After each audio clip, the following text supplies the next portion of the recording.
I always believed my life was perfect. I had a loving wife, Zara, and a son, Hamza, who was the center of my world. For 20 years, I gave everything, my love, my time, my hard-earned money, to build a happy family. I worked double shifts, missed vacations, and sacrificed my dreams just to make sure my wife and son had the best life possible. I thought we were unbreakable, until the day my entire world collapsed. It started when Hamza, who had just turned 20, needed a DNA test for a medical scholarship abroad. I didn't think much of it. I even joked about it when the doctor requested both parents' DNA. But when the results came back, I felt like someone had ripped the ground from under my feet. The report said, probability of paternity, 0%. I stared at the paper, numb. At first, I thought it had to be a mistake.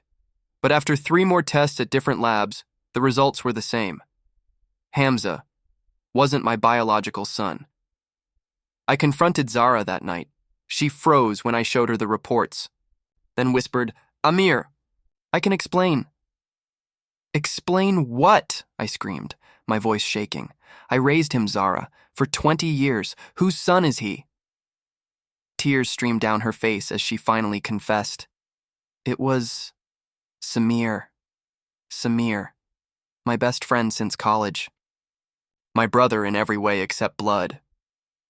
Zara admitted that during the first year of our marriage, while I was working late nights to pay off our home loan, she and Samir had an affair. Hamza was the result of that one mistake, but Zara never had the courage to tell me. She said she loved me and didn't want to lose me. I felt my chest tighten, my heart pounding so hard I thought it might burst. 20 years of lies. But the betrayal didn't end there.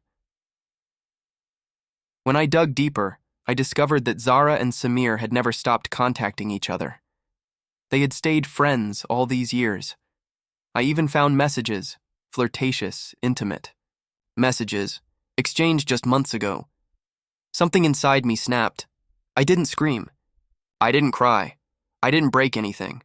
I went completely silent. And in that silence, I planned the most savage revenge of my life. First, I gathered evidence. I hired a private investigator who tracked Zara and Samir's interactions. Within weeks, I had photos, call logs, bank statements, and chat records, enough to destroy both of them. Then I went after Zara financially. She had no idea that all our property, savings, and investments were registered under my name. I immediately filed for divorce and full custody of Hamza. In court, I presented the DNA results and the evidence of her affair. The judge didn't just grant me full custody. He stripped Zara of any claim to my assets. The house, the business, the savings, everything stayed with me. But I wasn't done yet. I exposed Samir to his wife and children. The day she found out, she threw him out of the house in front of the entire neighborhood, screaming and crying, while smashing his belongings on the street. Samir lost everything, his marriage, his home, and his reputation. And Zara, she begged me for forgiveness. She cried, saying, "Amir, please, I made a mistake. Don't ruin our family." I looked her dead in the eyes and said, "Family?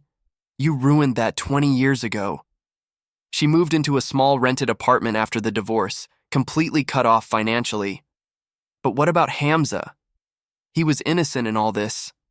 When I told him the truth, he was shattered. He hated his mother for lying and Samir for destroying our family. But when he looked at me and said, "You're still my dad. You always will be," I broke down for the first time. I decided to continue being there for him, but I made one thing clear. Zara and Samir would never be a part of his life again.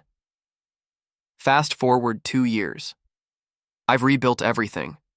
My business has grown, I bought a bigger home, and Hamza is thriving at university. Meanwhile, Zara works at a small clothing shop, barely surviving. Samir, well, last I heard, his wife divorced him, his kids hate him, and he lives alone in a tiny rented flat. Neither of them has dared to contact me since. Because my silence was louder than any revenge, and when people ask me if I regret it, I simply say, I didn't lose a wife. I lost a liar.